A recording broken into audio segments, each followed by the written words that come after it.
Ustaz, saya ingin beriktikaf dan mendapat keutamaan pahalanya di 10 hari terakhir, tapi saya punya 2 balita. Bagaimana mengobati perasaan itu dan apa tipsnya? Ya, tadi kalau kita tidak bisa, jadi begini. Allah tahu kita ingin iktikaf. Dan Allah Maha tahu isi hati kita, ibu-ibu. Dalam banyak ayat Allah mengatakan bahwa alimun bidzatis sudur. Allah mengetahui isi hati manusia. Ya'lamu kha'inatal a'yun wa ma tukhfi sudur. Allah mengetahui lirikan pandangan manusia dan Allah mengetahui apa yang disembunyikan oleh dada manusia. Ibu enggak usah ungkapkan rindu ingin iktikaf, Allah tahu. Allah secara sebagai paham. Kenapa tidak iktikaf? Karena harus ngurus anak. Ya sudah, tidak apa-apa, kita isi dengan ibadah yang lain. Sambil ngurus anak kita baca Quran, sambil ngurus anak kita dengar ceramah. Insyaallah Allah Maha baik, Allah Maha mengerti, Allah Maha tahu hamba-hambanya yang rajin untuk beribadah. Ya, jadi isi yang memungkinkan, banyak zikir dan yang sebagaimana telah kita sebutkan tadi. Bagaimana hukumnya tadarusan ibu-ibu dilakukan secara bersama-sama? Ada juga yang menggunakan speaker masjid. Kalau tadarusan tidak apa-apa, dalam artian saling belajar. Jadi satu dengar, kemudian kalau salah diperbaiki. Jadi tidak apa-apa, manfaatkan bulan Ramadan untuk belajar tahsin. Jangan bahlul semuanya, enggak. Jadi di antara grup tersebut ada satu yang memang apa? Pintar. Jadi waktu dia baca diperbaiki, ini tajwid perbaiki, kemudian baca. Tapi yang paling afdal sendiri-sendiri. Karena kita butuh berdua-duaan dengan Allah Subhanahu wa taala. Tapi kalau saya bilang bikin tadarusan, niatnya untuk apa? Belajar tajwid, enggak apa-apa, kumpul-kumpul. Dan kalau kita sendiri lebih ikhlas. Karena kita kumpul ada niat macam-macam, pengen ngobrol, pengen nunjukkan kita ada acara, ya macam-macam niat tercampur. Tapi tidak mengapa, yang penting ada pembimbingnya. Tapi saya katakan lebih afdal kalau belajar baca sendiri-sendiri. Adapun baca Quran pakai mic, saya rasa saya kurang setuju ya. Karena pintu riya sangat besar. Suara kita didengar oleh semua orang. Kita baca merdu-merdu. Orang bilang, siapa itu yang baca itu? Masih gadis apa sudah janda? Repot. Kemudian kita enggak mungkin kita pakai mic kemudian baca biasa-biasa. Pasti dimerdu-merdukan atau tidak? Dimerdu-merdukan. Pintu riya sangat besar.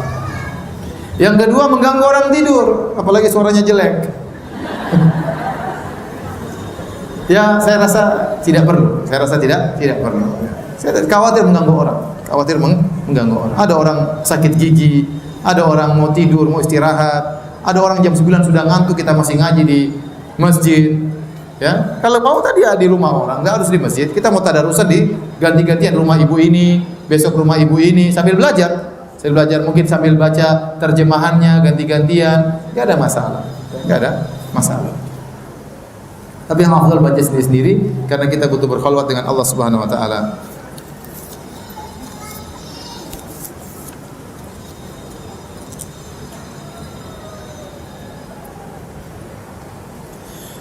Ustaz, apabila seorang berdusta ketika puasanya batal, bila batal apakah puasanya harus diqadha?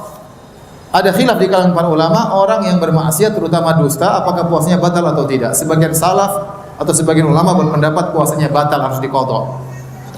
Di antara ulama tersebut adalah Ibnu Hazm rahimahullahu taala, ulama dari mazhab Zahiriyah.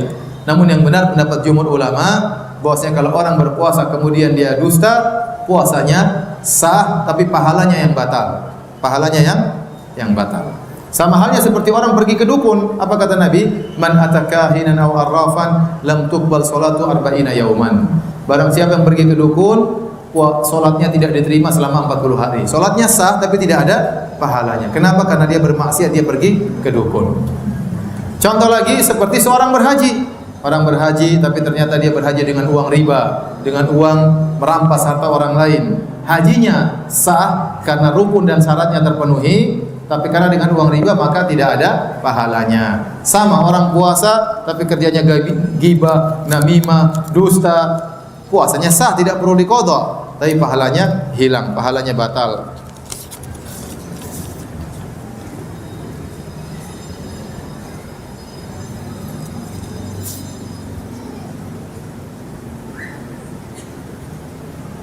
Bagaimana hukum i'tikaf di masjid 10 hari terakhir bulan Ramadan? Dianjurkan laki-laki maupun wanita. Tetapi wanita tentunya ketat persyaratannya. Pertama, dia harus mendapat izin apa? Suami. Yang kedua, dia tidak boleh meninggalkan kewajiban. Kalau anak-anaknya ternyata harus diperhatikan, harus ini, maka wajib lebih utama dikerjakan. Tetapi ada suami istri ini banyak, anak-anaknya sudah pada kuliah, anaknya sudah pada besar-besar, ya udah, itikaf bareng-bareng. Itikaf bareng-bareng ya.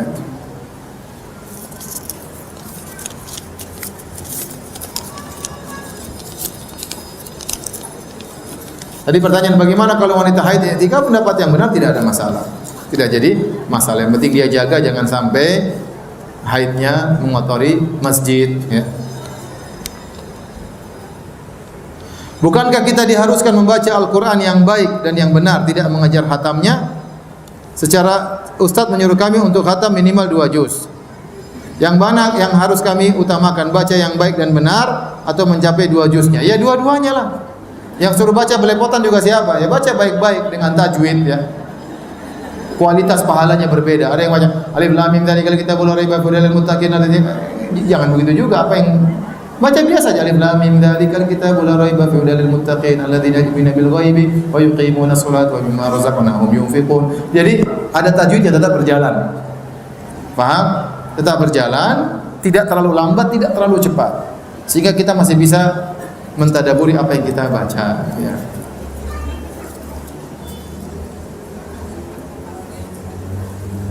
Ustadz, bagaimana kalau kita sakit hati? Kasihan orang ini. Sakit hati dengan orang dan rasanya sekarang pun gak akan lupa karena kejahatannya.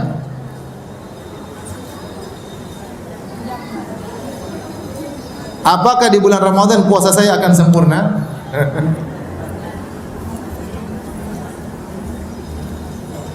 Saya katakan bisa sempurna. Sakit hati memang susah, itu tidak wajib bagi dia untuk kemudian apa? Maafkan.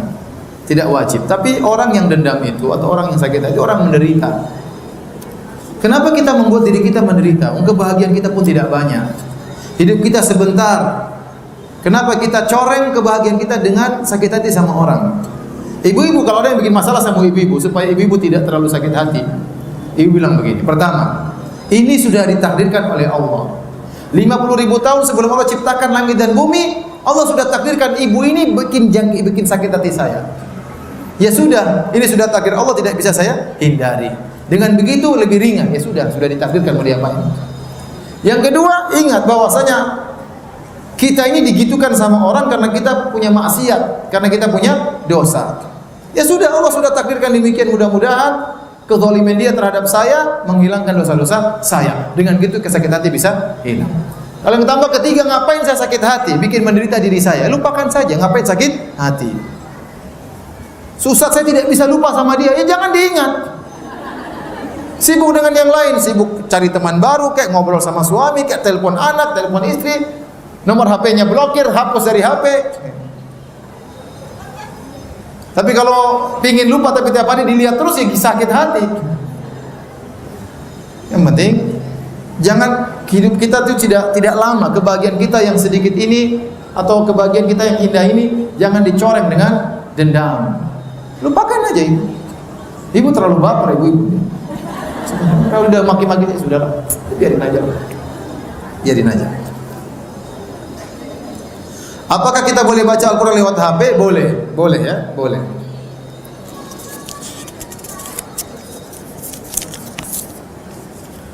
Ustadz, bagaimana kita bisa menghindar dari kemalasan dalam bulan Ramadan?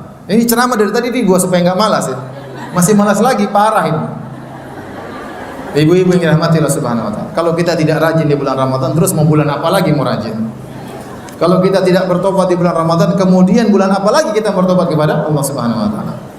Kalau sudah peot masih belum semangat, kapan lagi? Mau tunggu mati baru semangat.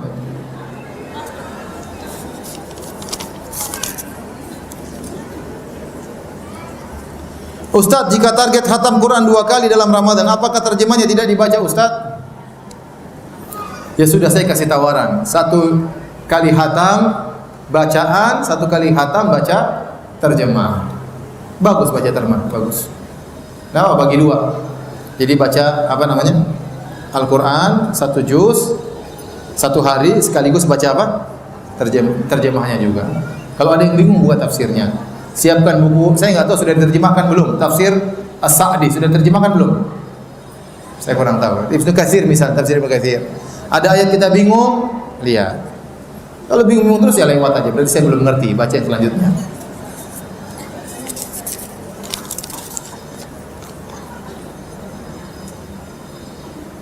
Ustadz, misal kita sebelum bulan Ramadan kita baca Al-Quran sudah sampai pertengahan. Apa kita ulang lagi dari awal bulan Ramadan? Enggak usah, lanjutin aja. Lanjutin dari juz 14 misalnya. Ya udah kita target sampai selesai sampai juz 14 lagi. Berarti satu juz. Enggak usah ulang dari awal.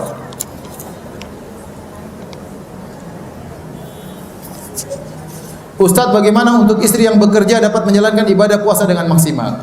Ibu dirahmati Allah Subhanahu wa taala. Apa yang saya sampaikan ini adalah motivasi.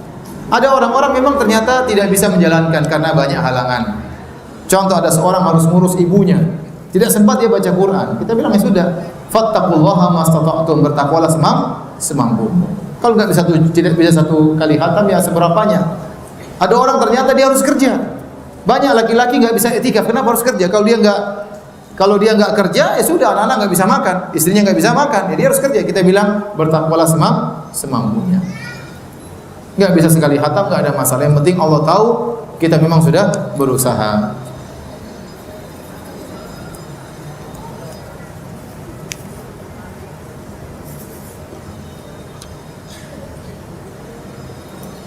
Setiap 4 bulan sebelum Ramadan saya sering merasa takut dan was-was. Takut saya tidak bisa meningkatkan ibadah sampai badan saya sakit. Apakah was-was ini berlebihan? Iya, ini berlebihan. Setan ingin buat kita sedih. Innama juas minasyaitan liyahzunal ladzina amanu.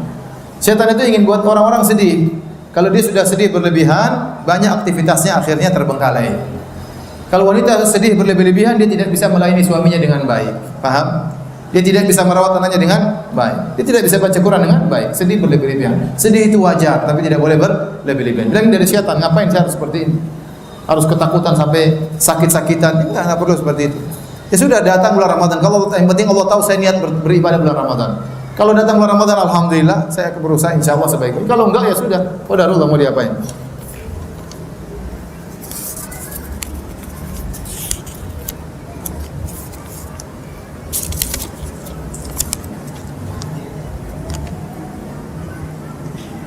Mengenai bulan Ramadan, apakah hukumnya jika setelah habis masa haid sudah habis, seminggu sudahnya keluar lagi darah itu? Tidak dianggap. Kalau sudah masa datang bulannya selesai, biasanya haid 7 hari, ternyata hari ke-10 keluar lagi, itu bukan darah haid, itu darah penyakit. Aktivitas ibadah jalan terus.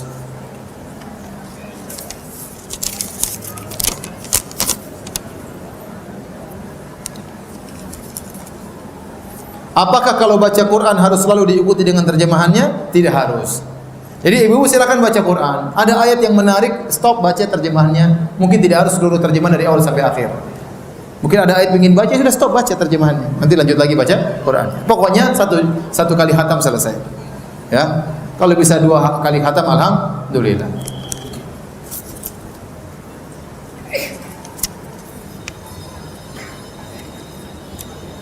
Bolehkah kita minta diwafatkan di Masjid Haram? Boleh-boleh saja.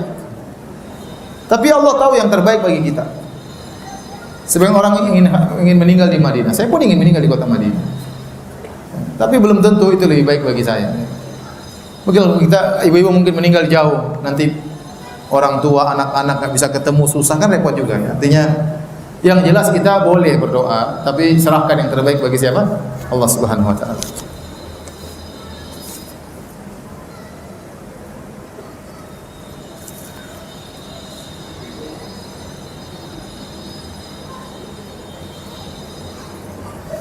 Ustadz, kalau lagi hamil di bulan Ramadan tidak bisa puasa, hukumnya digantinya harus puasa ganti atau hanya bayar fidyah? Bagi wanita hamil dan menyusui, tidak bisa puasa, maka dianjurkan agar dia mengqadha kalau mampu. Ketika dia sudah tidak hamil lagi, ketika sudah tidak menyusui lagi. Tetapi kalau berat, dan ini banyak wanita yang berat, ya. Tidak mudah ternyata lagi, kemudian hamil lagi, kemudian menyusui lagi, ya. Maka tidak apa-apa dia bayar fidyah. Dia bayar fidyah. Kalau dia mampu mengqadha, silakan qadha. Kalau dia merasa berat, dia bayar apa? Fidyah. Bayar fidyahnya nanti setelah Ramadan selesai. Jadi bayar fidyahnya maksud saya, setelah tidak puasa baru bayar fidyah. Jangan sampai bayar fidyah di depan. Saya ingin bayar fidyah 30 hari tanggal 1 Ramadan. Ya enggak bisa. Kalau ibu tidak puasa tanggal 1, ibu boleh bayar fidyah tanggal 2 ya. Tapi jangan bayar di awal. Jadi harus tidak puasa dulu baru bayar apa? Fidyah. Paham? Harus ada sebabnya dulu baru bayar fidyah. Itu mudahnya setelah bulan Ramadan selesai, cari orang miskin 30, kasih makanan yang sedang biasa kita makan, makan lengkap, kenyang, ada minumnya. Atau kita bisa tot 5 hari, nanti 5 hari lagi 5 orang, yang penting 30 orang. Ustaz, bagaimana kalau baca Al-Quran masih terbata-bata? Pahalanya 2. Kata Nabi SAW, "Man yaqra'ul Qur'an wa yatata'ta wa huwa syaqqun 'alaihi falahu ajran." Barang siapa baca Quran terbata-bata, susah baginya baca Quran, dapat 2 pahala. Pahala baca Quran sama pahala berusaha. Maka saya sarankan ibu-ibu, jangan lupa belajar tahsin. Jangan lupa belajar tahsin. Panggil guru ngaji, belajar tahsin. Karena orang kalau tahsinnya baik, dia lebih semangat baca Quran. Itu pengaruh. Tatkala tajwidnya bagus, dia lebih semangat baca Quran.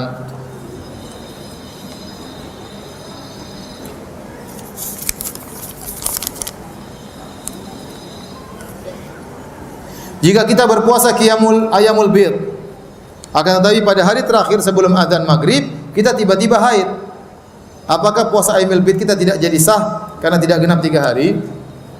Wanita yang berpuasa tahu-tahu haid muncul sebelum adzan, puasanya batal. Tapi bukan berarti tidak dapat pahala ibu. Tetap pahala dia dari awal sampai menjelang batal, tetap Allah nilai, tidak ada yang sia-sia. Tetapi dia harus mengqadha. Jangan, waduh kenapa saya haid, rugi. Enggak ada yang rugi. Enggak ada yang rugi. Tetapi dia harus apa? Mengqadha. Ya. Harus mengqadha. Nah, Rasulullah SAW mewasiatkan kepada Abu Hurairah, siyamu thalathati ayyam, berpuasa 3 hari setiap bulan. Dan puasa 3 hari setiap bulan yang terbaik adalah ayamul bid, 13, 14, 15 bulan Hijriah. Seandainya seorang tidak berkesempatan untuk puasa ayamul bid 13, 14, 15, maka dia boleh puasa hari apapun, yang penting 3 hari. Paham? Boleh berpuasa hari apapun, yang penting 3 hari. Contoh misalnya, ya, kecuali jangan puasa hari Sabtu misalnya, atau hari Jumat, mending hari-hari yang lain. Contoh misalnya tadi dia puasa ayamul bid 2 hari, hari ketiga dia haid, ya sudah tinggal 1 hari nanti dia puasa hari lain, tidak ada masalah. Tetap sempurna puasa 3 hari.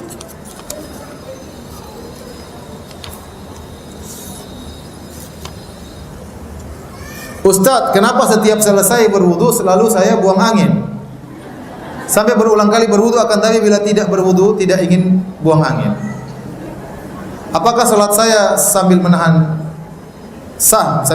kentut? Aneh-aneh ya. Jadi ibu kalau bisa berwudu jauh sebelum waktu salat. Misalnya berwudu 10 menit, 5 menit, 10 menit sebelum azan. Nanti duduk baca-baca Quran, buang angin kentut aja lah apa. Nanti dia setelah dia keluar berwudu lagi, insya Allah nggak keluar lagi. Bilang awas keluar ya. Apakah sholat menahan kentut batal? Jawabannya tergantung. Kalau kentutnya sangat parah, benar-benar memberontak, ingin berhembus, ditahan-tahan, sudah di ujung tanduk, sehingga orang tidak puasa, tidak ngerti sama sekali, ini sholatnya tidak sah. Tapi kalau dia masih kuat tahan, dan dia masih ada konsentrasi, maka makruh hukumnya. Tapi kalau kentutnya ringan, tidak ada pengaruhnya, cuma ya sekedar saja, tidak apa-apa, bisa sempurna. Jadi tergantung tingkat hembusannya.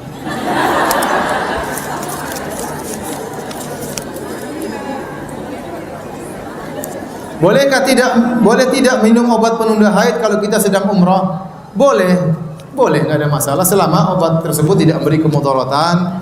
Ya, maka cari obat yang bagus, konsul sama dokter. Jangan obat-obat yang murah, akhirnya bingung, keluar bercak lagi, nanti tanya ustadz lagi. Cari obat yang bagus, yang mahal-mahal dikit, yang penting bagus. Saya ingin bertanya, apakah balasan bagi seorang remaja yang sering berbuat zina dalam hal berpacaran? Dan taubat apakah yang harus dia lakukan agar mendapat ampunan? Dan dapatkah namanya terbebas dari api neraka? Masalah taubat antara dia dengan Allah Subhanahu wa taala. Taubat kalau mau diterima harus memenuhi persyaratan. Yang pertama, meninggalkan perbuatan tersebut. Yang kedua, menyesali, menangis dengan hasil perbuatan tersebut. Yang ketiga, bertekad untuk tidak mengulangi. Sejauh mana taubatnya benar-benar tulus, sejauh itu akan diterima oleh Allah Subhanahu wa taala. Apakah mungkin dia terbebaskan dari neraka jahanam? Mungkin. Tapi Allah Maha tahu dia taubatnya taubat main-main, taubat bercanda, taubat sambal ya, atau taubat beneran. Maka saya nasihat kepada orang ini yang mungkin terjerumus dalam perzinahan. Zina adalah dosa besar. Pelakunya dihinakan oleh Allah di dunia, di alam barzah dan juga di akhirat. Ya. Dia akan dihinakan di dunia satu saat kalau dia tidak bertobat. Di alam barzah dia akan disiksa dengan dalam kondisi telanjang, dimasukkan dalam tungku-tungku dibakar dengan penuh panas yang luar biasa. Di akhirat dia ancam dengan neraka jahanam. Ya. Oleh karenanya seorang bertobat kepada Allah, ya, tinggalkan sebab-sebab yang bisa mengantarkan dia kepada zina, tinggalkan pacaran, bertobat kepada Allah. Kalau dia sudah sadar, segera menikah, putuskan semua kontak-kontak cewek-ceweknya. Tinggalkan internet yang membawa dia kepada perzinahan. Jangan sekali-sekali nonton hal-hal yang diharamkan oleh Allah. Karena itu kan memicu dia lagi untuk berzina. Sehingga tobatnya akhirnya kurang berarti.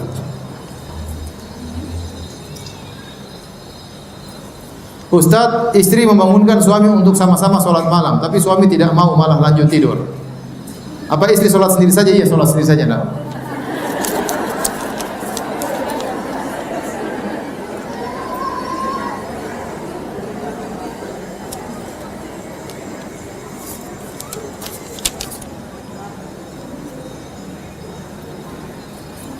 Apa yang harus dilakukan oleh seorang anak laki-laki yang orang tuanya bercerai sementara ibunya melarang anaknya untuk berkunjung ke rumah bapaknya yang telah menikah dengan wanita lain yang melukai hati ibunya, sedangkan anak tersebut ingin berbakti kepada kedua orang tuanya? Pergi saja ke rumah bapak, tidak usah lapor-lapor ke ibu.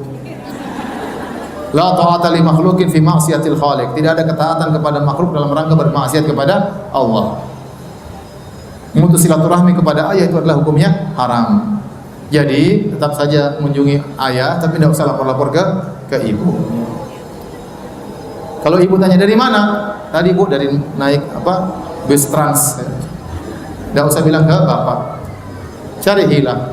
Jangan sakiti hati. Mungkin ibu sakit hati tidak kuasa melihat kita ke rumah bapak. Tapi tetap ke rumah bapak, kunjungi bapak. Sekedarnya pulang lagi. Tidak perlu lapor-lapor ke ibu. Adapun larangan ibu tidak usah ditaati. Demikian kajian yang bisa kita sampaikan.